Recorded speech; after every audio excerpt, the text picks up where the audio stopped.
Então vamos convidar a nossa palestrante da hora, que vai fazer a nossa palestra de hoje. Seja bem-vinda, Ana. Boa noite a todos. Boa noite. Que a paz e o amor de Jesus enche o coração de cada um de uma maneira muito especial. Não sei bem como lidar com isso aqui. E sabe que as mãos sopras são melhores. Então, que todos se sintam envolvidos pela paz e pelo amor de Jesus. Vim conversar com vocês alguns assuntos interessantes. Mas só vou recomendar uma coisa: não fiquem assustados com aquela história que a gente não pode dormir sem rezar. Façam uma prece, mas não percam o sono não, tá? Antes de deitar, faça o nome do Pai, do Filho e do Espírito Santo pensando no faz. Deita na cama e faça uma prece, peça a proteção divina. Confie em Deus, porque Ele está sempre ao nosso lado. Se bem que tem noite que eu deito, rezo e o sono nada. Aí eu passo a noite rezando, rezo, nada. Aí quando acordo de manhã, meu marido fala assim: e aí, você teve uma noite boa? Eu disse: maravilhosa, com os dois olhos bugalhados. Ué, por que você não dormiu? Não dormi, mas rezei a noite inteira, estava bom. A razão também não sei, mas perco o sono. Porque a gente fica pensando numa coisa, noutra, quando vê. E Jesus, quando esteve na terra, Ele veio para nos lembrar que existe um Pai maior, que existe um ser que nos protege, que nos envolve, que nos ajuda, que nos incentiva a evoluir. E quando nós voltamos para a terra, reencarnamos, voltamos com um compromisso. Porque ninguém de nós viveu uma vida só. Vivi, fiz coisa errada, morri, acabou-se. Não é bem assim. Esse corpinho físico fica, mas o espiritual só volta ao plano espiritual, que dizem as pessoas mais evoluídas é a verdadeira vida. Se bem que essa aqui é muito boa também, né? Ninguém nega, né? A gente gosta pra chuchu de viver, né? Todo mundo gosta. Então, gente, nós temos um compromisso assumido com a espiritualidade, de tentar nos melhorarmos, de tentar consertar os erros que nós cometemos. Porque eu não estou vendo aqui nem nas minhas costas um par de asa bem grande ainda. Está difícil de conseguir asa. A minha netinha que mora na Itália era pequena e eu me abaixei e ela viu os ossos da minha omoplata. Aí ela disse: Inha, porque ela me chama de Inha, o que é isso aqui? Falei: isso aí é o osso da asa. Ela disse: o osso da asa? Eu falei: é aí que a gente cria as asas. Aí ela disse: eu também tenho. Eu falei: tenho um par de base de asa muito boa. E aí ela foi crescendo e ela sempre dizia: Inha, mas as minhas asas não nasceram ainda. Eu falei: nem as minhas. E olha que eu já estou de cabelo branco. Aí quando eu ligo para ela na Itália, eu digo: querida, nada de nascer asa na sua avó ainda. Ela dá risada e diz: nem em mim, vovó. Então, pense nisso. Nós temos a base para nascer as asas. Cabe a nós criarmos um par de asas espiritual, um par de asas de luz, um par de asas de amor. Cabe a cada um fazer as suas asas do tamanho que quiser. E aí a gente pergunta: mas como? Mas eu não tenho dinheiro, como é que eu vou ser caridoso, generoso? A caridade não é só doar dinheiro. Ela acabou de dar uma boa ideia: vem ajudar no sopão. Eu contei a ela de um casal de suíços que eu conheço, que foi conhecer lá o João de Deus, que apareceu na revista, aquela espírita que cura. Lá em, acho que é Divinópolis, lá, não sei como é que chama o lugar lá. E tem assim uma comunidade voltada para atendimento naquele local. Então eles ficaram numa pensão um mês. E sabe qual foi a maior alegria que esses suíços viram? E ajudar a fazer a sopa. Porque todo mundo que está se tratando lá vai de manhã trabalhar na sopa. Porque essa sopa é servida não só para os carentes, mas para todo mundo que frequenta lá o local. E ele disse que era coisa muito maravilhosa. Descascar legumes, todo mundo cantando, todo mundo conversando, todo mundo feliz. Ele disse que foi a melhor experiência que ele teve da vida dele. Vocês viram? Ele tinha vivido essa situação. Porque na Suíça eles tinham uma vida diferente, mas a hora que ele chegou nessa situação, ele achou maravilhoso. E lá existem pessoas que vieram de vários lugares do mundo para se tratar, largaram tudo, estão morando lá, trabalhando na ajuda do próximo. Então, é só a gente conhecer esse lado bom das coisas, saber que a gente pode fazer alguma pelo próximo. Mas também não precisa largar a vida e se mudar para lá, não. A gente pode fazer aqui onde a gente mora. Um gesto de carinho, uma ajuda para uma pessoa que a gente conhece, um ombro para a pessoa chorar, um abraço quando a pessoa está chateada ou triste, um pão para aquela criança que está com fome, uma roupa para que a gente sabe que tem frio. Porque o frio esse ano parece que vai ser bravo. Então nós, as senhoras da Casa da Amizade, já começamos a costurar coeirinha e cobertorzinho. Essa primeira leva nós fizemos 40 de cada um, mas vai 40. Multiplica por 100, gente, porque é muita criança que nasce e não tem cobertorzinho, não tem coeirinho. Então, se a gente pode minorar o frio daquelas criaturas, dar a eles uma melhor chance de começo de vida, por que não fazer? É o nosso trabalho que está sendo aplicado ali, a nossa boa vontade, e cada cobertorzinho daquele vai cheio de amor, esquenta muito bem. Outro dia, o UTI neonatal do Marieta não tinha sapatinho nem gorrinho. E eles não podem usar nada de lã, porque eles não podem perder líquido. Então eles têm que ser agasalhados na medida certa, mas não pode transpirar, também tem essa. Só que eles são tão pequenos, alguns, que nenhum sapatinho de bebê, levaram um gorrinho, cabia o neném inteiro dentro. Tão pequeno que era. Aí nós tivemos que levar um barbantinho, que é uma amiga nossa, que a filha trabalha na UTI. Doutora Cristiana, por favor, tira assim o diâmetro da cabeça da criança. Cara, o gorrinho da boneca da minha neta dava na cabecinha. Então nós mandamos fazer uns gorrinhos bem pequenininhos de malha. E uma amiga fez uns sapatinhos de tricô verde, tudo verde. Aí a mãe dela disse, isso aí não vai servir ninguém. Ó, foi direto para o UTI neonatal. Aí a doutora Cristiana filmou o celular e mostrou. Tudo de gorrinho e sapatinho verde, assim com os pezinhos mexendo pra cima. Gente, foi a cena mais linda que eu já vi na minha vida. Aquilo me emocionou bastante. Então, esses pequenos gestos, essas pequenas coisas que a gente vê, são motivos também de alegria. Há uns meses aí atrás, uma mãe com aquela gripe A1N1 internada, foram fazer a higienização diária na mãe, eis que estava saindo uma perninha. Chamaram, ninguém sabia que ela estava grávida, ela estava na UTI 1 mês, e aí fizeram o parto. A criatura era assim, gente, manca as perninhas e os braços abriu, né? E levaram para o UTI neonatal, tudo, gente.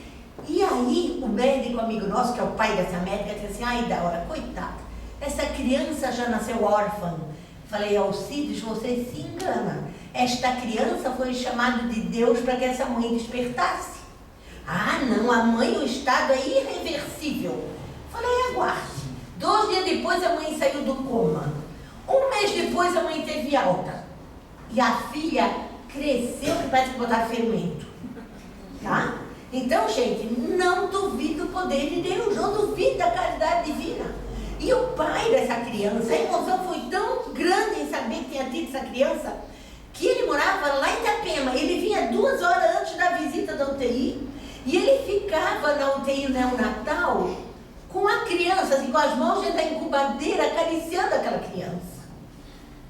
Então, gente, são cenas, assim, são coisas que emocionam a gente. E saber que o poder do amor, a força da vida, tudo isso funciona se a gente acredita em Deus. E esse é o nosso objetivo. Então, essa médica da UTI neonatal, de vez em quando ela filma uma cena emocionante dessa, e manda a mãe levar pra gente ver, tudo com o pezinho verde assim mexendo, tudo de gorrinho verde. Aí outra época nós tínhamos cobertorzinho soft, tudo verdinho, que é pra ficar diferente dos outros, né? Os cobertorzinhos são mais nisca, porque eles também são as nisquinhas, né? Mas, gente, isso é motivo de alegria, é motivo de satisfação. Então, cada um de nós pode fazer alguma coisa.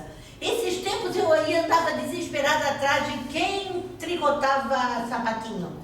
Porque aqui nessa casa, uma trabalhadora tinha uma tia que morava em Campos de Jordão, não sei se ainda vive, se ainda mora, que que era idosa, que mandava todo mês uma caixinha de sapatinho.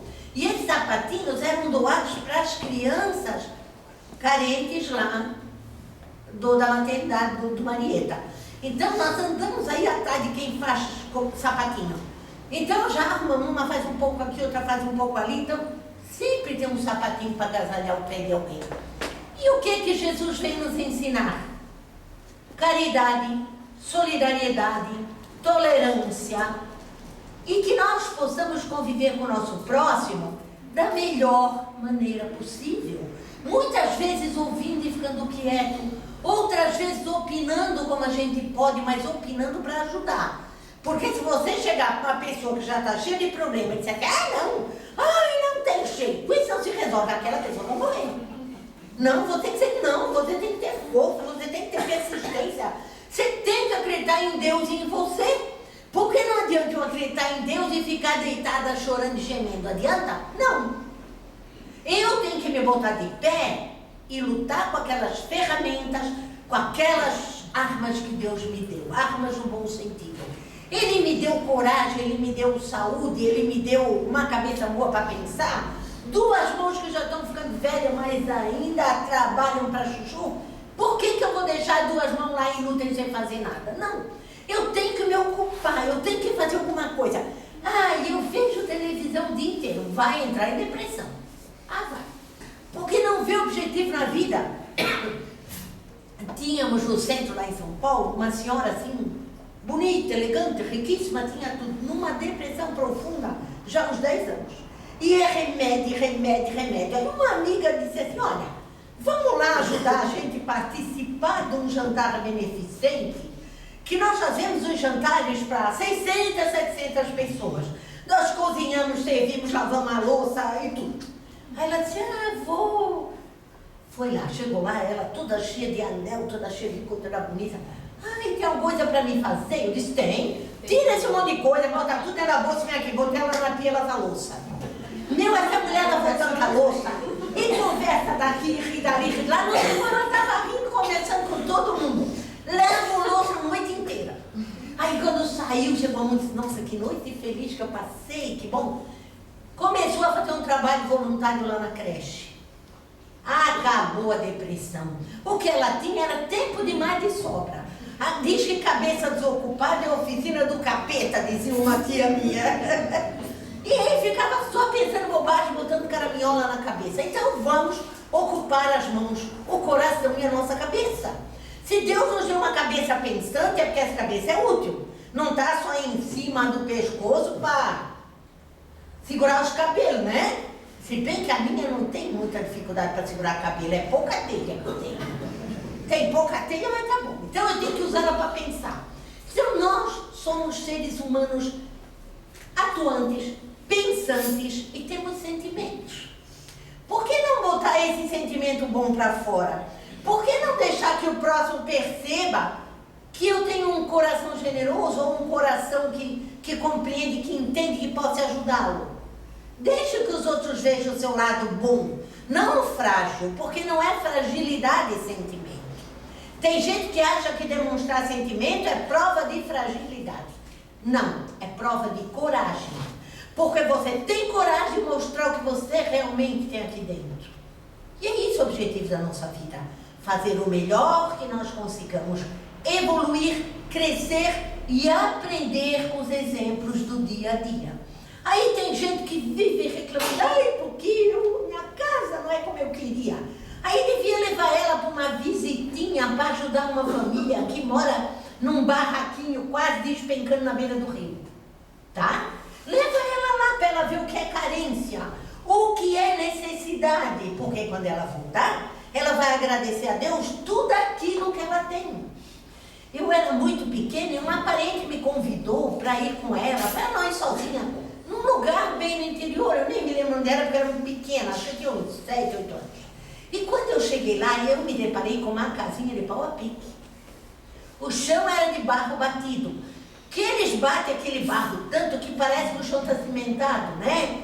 Então, e aí tem uma mesa feita assim bem rústica, uma toalha em cima, você via que era muito velhinha, que ela ganhou de alguém. Uma lata dessa que antigamente, óleo de soja, não vinha em frasco de plástico. Era uma lata. Uma lata daquela, forrada com papelzinho por fora, e uma muda de planta bonita plantada dentro em cima daquela mesa. O paninho de prato que estava pendurado perto do fogão de lenha enfumaçado era extremamente branquinho, simples, limpinho. A casa era de uma pobreza, mas de uma dignidade, de uma limpeza e de uma luz tão grande que eu me emocionei com o que eu vi. Eu era pequena. Eu me lembro da cena até hoje.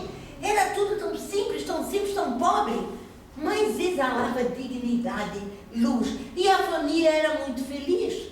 Ela tinha ido lá buscar uma moça para trabalhar de empregada na casa dela. E ficou muitos anos com ela, essa moça.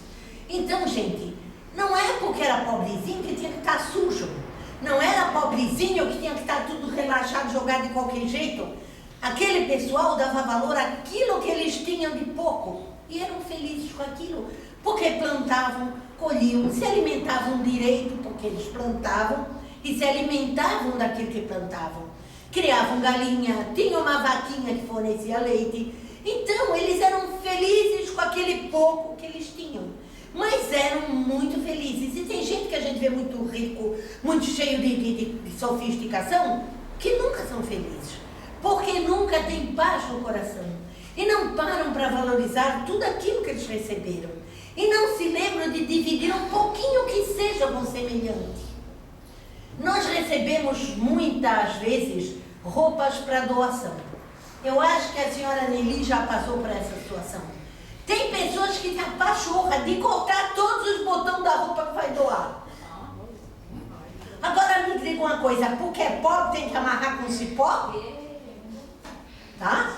Roupa suja, gente. Roupa suja que eles dão para doação, né? Que a gente se sente envergonhada de receber. Imagina quem doou que não teve vergonha de trazer aquilo. Então a gente se depara... calça jeans sem zíper. Como é que a pessoa vai vestir uma calça jeans sem o zíper ou com o zíper quebrado para ir trabalhar? Então, pelo menos bota um zíper, manda botar um zíper que vai dar aquela calça. A calça tá boa, mas não tem zíper, não tem botão, não tem nada. Vai amarrar na cintura, aberta na frente e sair? Não. Então a gente tem que ter coerência. Aquilo que a gente divide pode ser velhinho, mas que esteja limpinho, que esteja em boas condições de uso.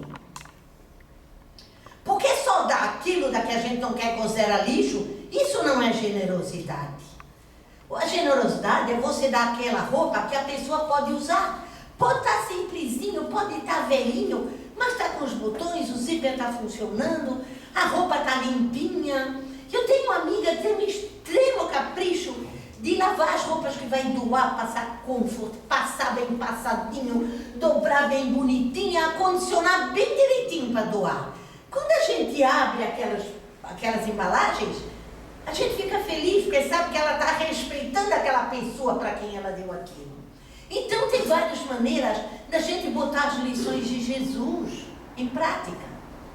Porque Jesus não queria que a gente fizesse coisas absurdas, não. Ele queria que a gente aprendesse a viver. Que a gente lesse o Evangelho e quando a gente lesse aquele trecho, soubesse como aplicar aquilo na vida diária. Numa conversa com uma pessoa evangélica, ele disse para mim, o profeta tal, capítulo tal, versículo tal disse isso. Eu falei, olha, eu não sabia o nome do dito cujo, nem o versículo, nem os capítulos, mas essa citação eu já conhecia. Porque para mim não interessa quem foi que disse o versículo e o capítulo. Me interessa a lição de moral que eu posso tirar daquilo. Onde eu posso aplicar aquilo na vida comum. Esse é o nosso objetivo. Não adianta você ser conhecedor das coisas e não aplicar. Um amigo nosso de trabalho espírita em São Paulo foi convidado para fazer uma palestra para uma reunião de bispos e grandões da igreja lá em São Paulo. E ele foi, mas ele esqueceu de dizer que ele era espírita. Porque ele dava aula de neurolinguística. E aí ele estava conversando lá com o bispo, e o bispo disse para ele, olha, Eu admiro quando eu vejo um homem, um católico, um cristão como o senhor, conhecedor do Evangelho a fundo. Aí ele disse que engoliu em seco e disse, não, eu sou um cristão conhecedor do Evangelho a fundo. Ele disse, um bispo dizendo isso para mim, foi o maior elogio que eu podia receber na minha vida. Agora, se ele me perguntasse dos versículos e dos capítulos, eu estava em maus lençóis. Porque eu sabia o milagre, mas eu não sabia qual era o santo. Então, gente, não é diferente. O Evangelho de Jesus que o espírita usa é o mesmo ensinamento que o católico usa, que a Bíblia, que o evangélico usa. Pequenas mudanças tem na colocação das coisas, mas o principal é a compreensão. E foi isso que Jesus veio nos ensinar, que não é saber aquilo de cor, é aplicar aquilo no dia a dia. Decorar não leva a nada. Quem aqui já foi fazer uma prova e decorou toda a lição da prova? E quando chegou lá se esqueceu de uma palavra no meio daquela enfiada toda? Tá mesmo quando essa molecada ferrada de verde e amarelo. E eu tinha uma amiga que decorava, estudava, decorava. Quando eu chegava no meio da prova, ela dizia, ai, por amor de Deus, eu me esqueci de tudo, eu não sei nada. Eu já te disse que decorar não adianta, criatura. Aí antes da prova, uns dias, eu fazia um resumo daquela coisa para ela. Aprende isso aqui, aprende, não decora. Leia e entenda. Pronto, acabou o problema dela. E aí, muitos anos depois, eu arrumei uma empregada doméstica em São Paulo, que era analfabeta. E o sonho dela era aprender a ler e escrever. Falei, Ana, eu vou te alfabetizar. Aí alfabetizamos a Ana em casa, mas aí depois eu disse, Ana, vou te botar numa escola à noite. Porque você precisa continuar, não é só ser alfabetizada. Aí eu levei a Ana para a escola. Aí um dia aparece a Ana com um texto. Ai, dona Débora, eu não consigo entender o que está escrito aqui. Falei, senta aí e ouve o que eu vou ler para você. Aí eu li o texto para ela, com ponto, vírgula, as pausas necessárias. Quando eu acabei de ler, ela disse para mim, é isso que está escrito aí nesse papel? Eu falei, é. Mas como que eu já li umas 10 vezes e não entendi isso? Eu falei, não é ler, tem que ler entendendo, criatura. E aí ensinei ela. E a história era extremamente espirituosa. O marido era um safado e a mulher uma excelente pessoa. O marido saía de noite, esquecia a hora de voltar, ia jogar, ia abafar. Aí um dia, o marido chegou, estava amanhecendo e a mulher fingiu que estava dormindo. Aí quando o marido entrou no quarto e começou a se despir, quando ele estava só de cueca, a mulher abriu os olhos e disse, meu Deus, querido, como você levantou cedo para ir trabalhar hoje? Você hoje madrugou, meu amor? Ele assim, pois é, eu estava ansioso em ir logo para o serviço. Vestiu a roupa de novo e teve que trabalhar sem dormir. Precisava um castigo melhor? Não, essa mulher foi de uma inteligência, de assim, olha, eu nunca me esqueci desse trecho. Foi uma lição. Então não adianta brigar, não adianta falar. É dar uma lição dessa, o cara vai ter que chegar mais cedo para dormir um pouco mais, né? Vai pensar, ai, não quero mais trabalhar assim a seco. Então, é vivendo que a gente aprende, que a gente compartilha, que a gente se modifica e que a gente se torna um ser humano melhor. Nesse caso, a mulher foi extremamente generosa com ele. Poupou ele um sermão, se poupou de se incomodar, e deu a lição que ele precisava, que muitas vezes também é necessário. A gente não pode deixar correr solto, né? Senão não toma mais um fio da meada, né? Então, gente, vamos ver. Jesus veio nos ensinar coisas que já eram ensinadas há muito tempo. Algumas daquelas lições que Jesus veio nos lembrar, o povo já ensinava há muito tempo. Só que ele veio ensinar com exemplos. Ele contou através de parábolas. E como se faz uma criança pequena aprender uma lição? A gente conta essa lição no formato de uma história. Se você contar para o seu filho ou para o seu neto uma história com fundo de moral, ele nunca mais vai esquecer essa lição. Então Jesus fez a mesma coisa conosco. Ele nos contou histórias do que a pessoa vivia. O semeador, o vinicultor, o bom samaritano, ele foi contando histórias. E o povo, através das histórias, aprendia as lições e botava em prática. Os samaritanos, naquela época, eram considerados, meio desconsiderados pelos judeus. Então, quem morava lá perto de Jerusalém, orava no grande templo. Mas os samaritanos moravam na Samaria, que era meio longe, eles tinham um templo menor lá. E eles, os lá de Jerusalém, tinham um certo desprezo pelos samaritanos, pelos galileus. Tanto que quando disseram que Jesus era da Galileia, um dos senhores lá da lei perguntou: será que pode vir algo de bom da Galileia? Olha, veio o melhor de tudo da Galileia, né? Jesus. E aí esses samaritanos eram assim meio que não levados muito a sério. Mas na hora que aquele homem foi assaltado, foi agredido, foi deixado ferido, sem nada na beira da estrada, passou um judeu, passou um outro, quem socorreu? O samaritano. O samaritano podia não ter um grande templo, mas ele entendia os ensinamentos que ele tinha aprendido. Ele botava em prática a caridade, a solidariedade. Ele socorreu, ele cuidou, ele levou, deixou numa estalagem e pagou a estadia adiantada para que o dono da estalagem não jogasse o pobre ferido na rua de novo. Então, são esses exemplos que Jesus nos apresentou que deve servir de rumo para a nossa vida. Nós muitas vezes nos furtamos de ajudar as pessoas. Ah, não vou ajudar, que vai que gruda em mim, depois eu não me livro mais. Quem nunca pensou assim na vida? Quem pensou, repense. Porque tem horas que a gente precisa ter um pouco de desprendimento e ajudar aquela criatura, independente do resultado que venha mais para frente. Porque é a nossa tarefa, é a nossa vez de dizer presente ao nosso Pai Maior, né? Dizer que nós estamos presentes, trabalhando na seara do bem, trabalhando pelo bem comum, trabalhando por aquilo que nos comprometemos a fazer com Deus. Às vezes não é muito fácil. Eu morava num local e na frente da minha casa tinha uma senhora que não fumava. Ela comia com farinha, um cigarro. Ela tinha um cheiro de cigarro que 2 metros já sentia que ela vinha.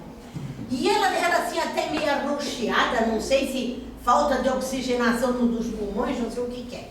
Aí ela teve um problema sério e fez uma cirurgia. Aí ficou no hospital 1 mês. Aí teve alta, estava assim, só o esqueleto com as pelanquinhas por riba, como diz caipira, né? E veio para casa. Aí quando chegou em casa, ela disse para a filha: ai, estou com uma vontade de comer um arrozinho, um feijão e um bife.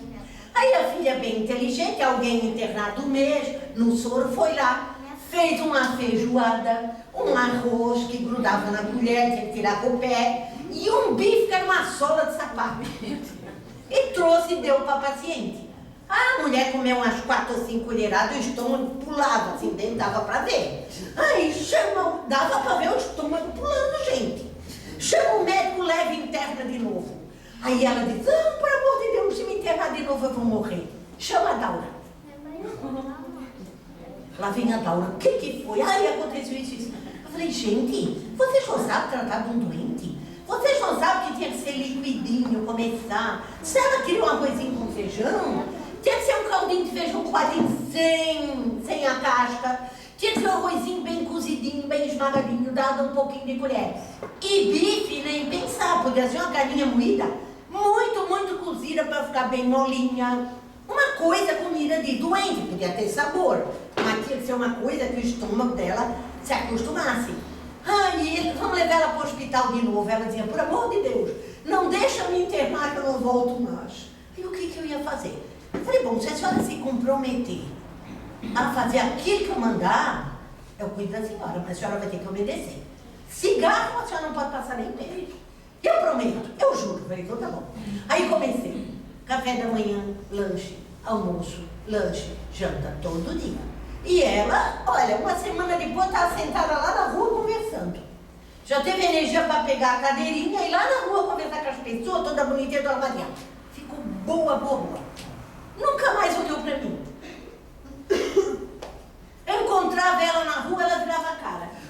entrar nos lugares, ela olhava para o outro lado. Eu falei, ixi, danou-se. Eu acho que eu fiz mal salvar essa criatura. Fiz mal para ela mesma. Aí, passando de muito tempo, eu disse, vai ver que coitada, eu não quero, não preciso da gratidão dela.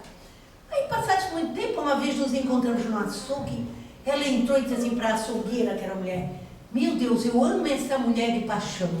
A mulher que eu mais amo na minha vida. Eu olhei para ver se ela estava falando para a açougueira. Aí a açougueira disse, ela está falando contigo. É contigo que ela está falando. Eu falei, muito obrigada. Agora entenda uma criatura dessa. Por isso que a gente tem que fazer as coisas, não esperar a gratidão. Não é gratidão, a gente não espera nada. Tem que fazer o que tem que fazer naquela hora. Tem que socorrer e deixar. Aí daí uns dias o filho dela era já mais velhinho, mas era daqueles meio magrelo, meio aniquilado. Ruim que era uma praga. Tá? E o outro filho da vizinha era mais robusto, mais bem desenvolvido, né? Só que era bem mais novo do que ele. E ele, qualquer coisa, como disse a mulher, queria meter na cara. O pequenininho encanzinado, né? Aí eu sentava brincando na rua e ele era o dono da bola. Qualquer coisa contrariava, ele pegava a bola e levava para casa. Aí o outro, que era mais fortinho, segurou ele pelo braço e disse, não, você não vai levar a bola embora no meio da brincadeira que agora tá boa. Ele meteu a mão na cara do outro, quer dizer, meteu a mão na cara e saiu correndo, né? Porque sabia que o pau ia comer, né? Aí assim que veio a mãe essa senhora mãe de Magrela dele para bater no outro, no filho da vizinha. Eu me interpus lá do dedo, não, senhora. A senhora não vai bater nele. O seu filho está errado, leva ele para dentro, conversa com ele. Levanta, vai para dentro também. Aí o outro foi para dentro. Aí a mãe do Evandro de noite veio em casa, o que aconteceu? Eu falei, já passou, já resolvi. Ela não ia bater no teu filho e tá tudo certo. Pronto. E aí eu me interpunha. E eles me respeitavam, as crianças. Aí tinha um vizinho que pegava a bola das crianças e cortava as bolas. Meu Deus, era terrível, coitado das crianças. Aí eu chegava, tá todo mundo sentado no meio fio, às vezes com a bola no colo. Sim, crianças, por que vocês não estão jogando futebol? Era o único quarteirão plano daquela rua imensa. O seu Pedro lá abriu o portão porque ele disse que quer que a bola caia lá para ele cortar. Eu falei, o seu Pedro disse isso, aí eu vou lá, vou fechar o portão do seu Pedro. E ela fechava o portão do seu Pedro. Aí quando eu peguei a sair, quem foi que fechou o portão? Aí eles diziam, foi a dona Daura. Aí ele dizia um monte de barbaridade para mim, sabe? Eu não estava ali, ele era corajoso. Aí as crianças lá tocavam a minha campainha e dizia, dona Daura, o seu Pedro disse isso e isso. Eu não se preocupe. Com o seu Pedro eu me entendo, pode jogar bola. Aí no outro dia de manhã o seu Pedro, por infelicidade, saiu para comprar pão bem na hora que eu saí. E deu de cara comigo. Eu falei, bom dia, seu Pedro. Bom dia, bom dia. Eu falei, a criançada me deu o recado ontem. Gente, o homem ficou branco. Não disse mais nada, ó, nunca vi ele tão depressa na padaria. Então, muitas vezes, a gente tem que enfrentar a fera. E olha, ele brigou tanto com aquelas crianças, aí ele mudou dali, vendeu a casa, porque ele odiava aquelas crianças jogando bola e rindo e conversando na frente da casa. Foi morar num lugar que não tinha criança na redondeza. Conto para vocês que teve uma depressão tão profunda que teve que ser internado. A mulher vendeu lá e voltou para o lugar que tinha criança, porque senão ele ia morrer de depressão. Então, muitas vezes, a pessoa não valoriza aquilo que ela tem. Eu saía para ir no supermercado, para qualquer lugar, eles tudo jogando bola. Parava, segurava a bola, e lá fechava o portão para mim. Aí eu dizia, olha, se o meu marido chegar enquanto eu estou fora, por favor, dê um recado para ele. Digam que eu fui a tal lugar que já volto. Meu marido chegava e ele dava um recado. Então eu tinha assim um vínculo de amizades. Caíam, se machucavam, não iam para casa. Tocava a minha campainha. A senhora quer ver se é grave? Se precisa ir para um socorro? Aí eu botava lá debaixo da torneira, lavava sabão, secava, não é casa para pronto-socorro. Espirrava um pouquinho de metiolate, pode continuar brincando. Agora se fosse cortar, se precisar de ponta, não, vá para casa, pede para a mãe levar no pronto-socorro. Várias vezes tive que levar no pronto-socorro, porque a mãe trabalhava e ele estava sozinho em casa. Aí eu levava a avó com eles no pronto-socorro. Mas isso para mim, agora são tudo já maduro, casado, com filho. Mas cada vez que eu vou até lá em São Paulo, na rua, é uma festa. E acredite se quiser, até os cachorros da rua se lembram de mim. Parece brincadeira, mas não é. Tem uma lá que tem uns cachorros bem velhos, Quando eu passo a luz, o cachorro enlouquece. Porque todo dia eu passava e fazia carinho. Então é muito bom para a gente saber que tem motivo para as pessoas se lembrarem da gente com gratidão, com amizade, com carinho. É isso que a gente tem que ter como objetivo na vida. Não é dinheiro, não é posição, não é beleza, não é nada disso que é importante. Importante é a saúde física e espiritual. E isso só depende da nossa conduta. Porque é no nosso dia a dia que nós conquistamos a nossa saúde física e espiritual. Muita gente adoece por falta de exercício da mente e do espírito. Não é por problema do corpo. Porque toda doença primeiro é somatizado no espírito e no perispírito. Depois, quando não tem jeito, mesmo é aquela jogada no corpo. A maioria, não é, companheira? Então, vamos cuidar da nossa saúde espiritual e da nossa saúde física. Vamos fazer com que a vinda de Jesus à Terra tenha valido a pena.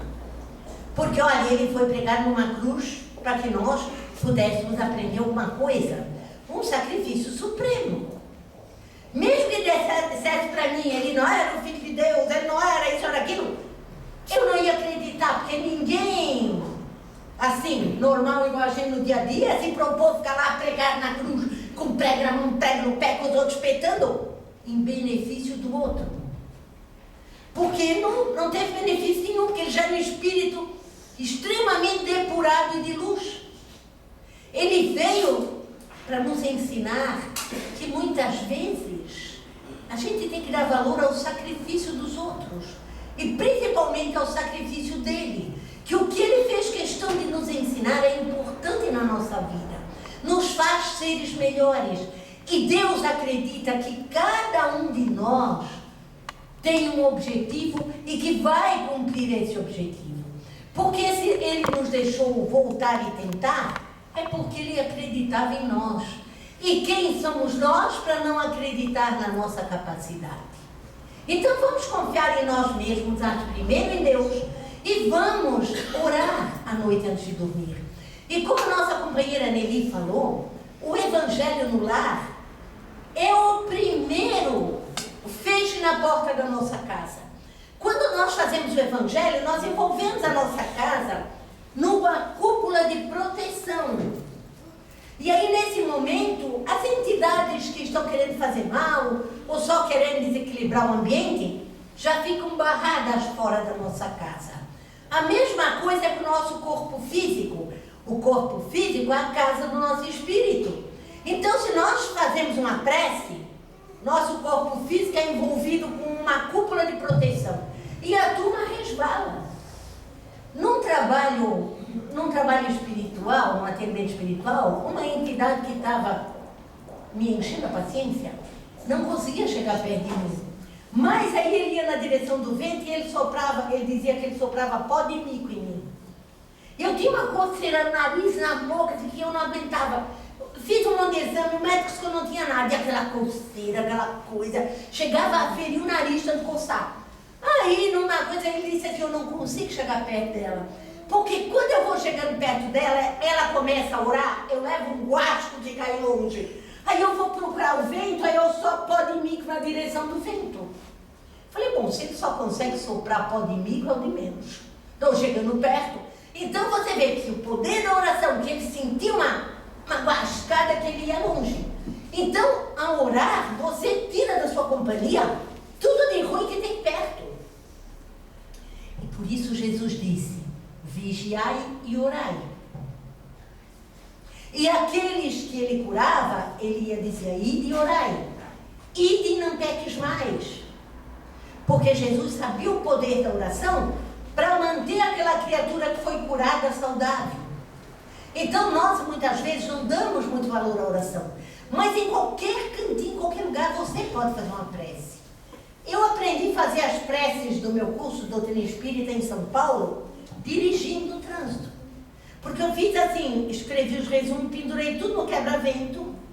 E cada vez que parava num semáforo, eu ia lendo aquilo. Num instantinho eu aprendi tudo. Quando estava num daqueles congestionamentos, eu baixava o quebra-vento e dava, estudar, tá? Aprendi as preces, aprendi as músicas, aprendi tudo no instante. não desperdiçava o meu tempo. E eu já falei demais, e agora que Deus os abençoe e ilumine, enche o coração de cada um com muita luz, com muita coragem, com muita vontade de vencer, de melhorar, de ser um ser humano melhor. Aí vocês poderem dizer para a sua neta, como eu digo para a minha, não nasceu ainda asa, mas eu ainda acredito que vai nascer, né? Porque a gente nunca pode desacreditar que o par de asa não vai nascer. Mesmo que a gente não veja, com asa eu já explico. Então que Deus os abençoe e ilumine. E agora vocês vão fechar os olhos, serenar o coração e vão esperar que a prece e agradecimento comece.